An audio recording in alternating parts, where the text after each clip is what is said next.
So, nakita kami ng cover for windshield na kung saan good for all type of car.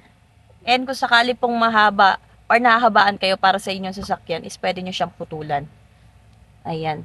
Tapos, hindi na kayo mag-iisip kung paano siya ililigpit or mahirapang iligpit pa. Dahil, kita nyo naman very convenient siya. Hindi na kayo mahirapang magtiklop-tiklop. So, yun lang siya. Hindi siya nakakaabala sa inyong biyahe. O, diba? Very aesthetic. Guys, hindi na namin siya pinutulan. Ayan. Dapat putulan na pa namin siya. Kaso, we decided na hindi na kasi para makavera niya talaga yung buong windshield. Diba? Ang ganda niya, oh. Grabe, sakto-sakto sa van. Hindi siya pwede lang sa labas kasi latak pa yun sa ano. Sa likod, oo. Camera ng dashcam. So, saktong-sakto nga lang siya dyan.